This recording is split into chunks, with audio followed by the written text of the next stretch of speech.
जो ग्राफिक्स में आप देख लीजिए, यही वो एमसीडी की इमारत है जिसमें अब थोड़ी देर आप कह सकते हैं कुछ दिनों बाद यहां पर जो नए चुने गए पार्षद बैठेंगे। और यहां पर आप देखिए किस तरह से 103 पर बीजेपी का आंकड़ा इस वक्त नजर आ रहा है। बीजेपी के पास 133 आम आदमी पार्टी और 10 यहां पर कांग्रेस को हम दिखा रहे हैं। लेकिन आपको बता दें कि ये अभी तक ट्रेंड है, लेकिन जो टोटल डिक्लेयर सीटें आई हैं उसमें 126 पर इस वक्त कब्जा हो चुका है आम आदमी पार्टी का। और बता दें कि हमारे साथ तमाम गेस्ट का पैनल भी जुड़ा हुआ है। हम सभी से बात करते हैं क्योंकि अब यह जानना बेहतर है और जानने की कोशिश हम करते हैं कि आखिरकार हमारे साथ राजीव बब्बर जो बीजेपी के स्पोक्स पर्सन है दिल्ली स्टेट के, वो हमारे साथ जुड़ चुके हैं। राजीव जी, दावा आप लोगों ने भी किया, आम आदमी पार्टी ने भी किया। आम आदमी पार्टी का दावा था 230 के करीब, 230 से 240। आपने भी दावा किया 200 प्लस, लेकिन हुआ नहीं।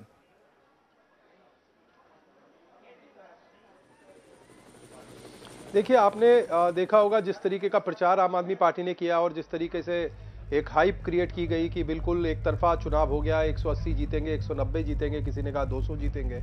तो मैं समझता हूं कि दिल्ली की जनता ने जो है हमको भी, भारतीय जनता पार्टी को भी अभी तक जो रुझान और रिजल्ट आए हैं उसमें 105 पर पहुंचाया है। तो काफ़ी अच्छा जो है वो दिल्ली की जनता ने हमको भी मैंडेट दिया है। और इसमें एक चीज़ ये समझना पड़ेगा कि जो लोग कहते थे कि भ्रष्टाचार का कोई असर नहीं है, आज वो चुनाव के परिणामों में दिख रहा है भ्रष्टाचार का असर।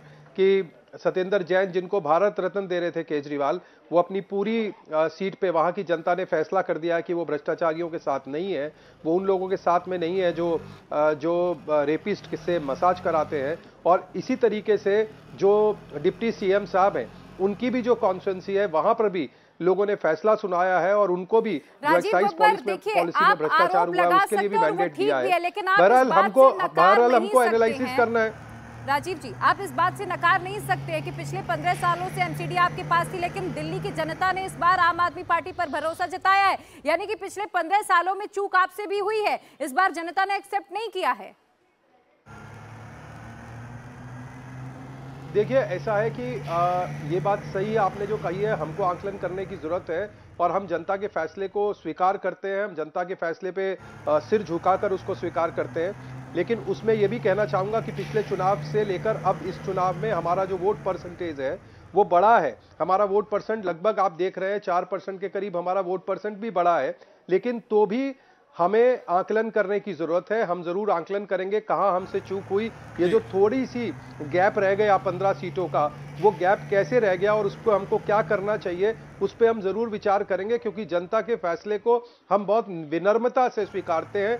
लेकिन जहां तक उन लोगों को भी आगाह करना चाहते हैं जो पेपर पे लिख कर कह रहे थे, गारंटी दे रहे थे और जनता के फैसले से पहले बता रहे थे कि हम चुनाव जीत चुके हैं, उनके लिए भी जनता ने ठीक न्याय करके भेजा है कि इतना घमंड और इतना गरूर अच्छा नहीं होता। और आज जिस तरीके से आम आदमी पार्टी के प्रवक्ता सौरभ भारद्वाज ने सुबह यह बोला कि ईवीएम जो पोस्टल बैलेट होते हैं वो सरकारी इंप्लॉइज के होते हैं और सरकारी इंप्लॉइज के जो सारे के सारे बैलेट होते हैं सरकार कहीं देख सकती है और सरकारी इंप्लॉइज डरते हैं। पूरे के पूरे सरकारी इंप्लॉइज की एक किस्म से बेइज्जती, एक किस्म से उन्होंने लोकतंत्र के ऊपर एक थप्पड़ मारा है ऐसा बोलकर।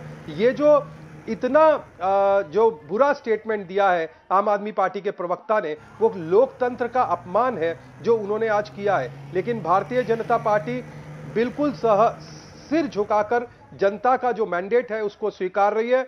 हमसे जो भूल हुई है, हमसे जो गलती हुई है, हमसे जो चूक हुई है, उसका हम एनालिसिस करेंगे, उसको हम समझेंगे, दिल्ली की जनता की फिर सेवा करेंगे और दिल्ली की जनता के बीच में रहेंगे। चलिए, अच्छी बात है। देखिए, आपने स्वीकार किया जो मैंडेट आपको मिला, लेकिन आपके जो प्रदेश अध्यक्ष है उनका एक बयान मुझे ध्यान इससे बार-बार आ रहा है कि उन्होंने कहा कि मेयर हमारा बनेगा।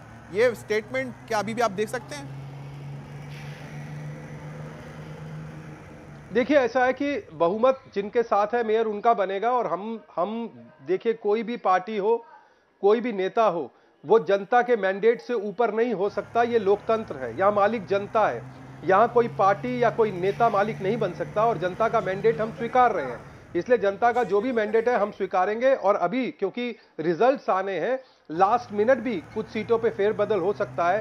क्या गैप हो सकता है? हो सकता है कि जो 125 का जो जादुई आंकड़ा है वो जादुई आंकड़ा जो है शायद पार ना हो और अभी उसमें परिणाम आने जो बाकी है। इंडिया टीवी हर वक्त हर जगह डाउनलोड करने के लिए सर्च करें India TV news Google play store या ऐप स्टोर पर।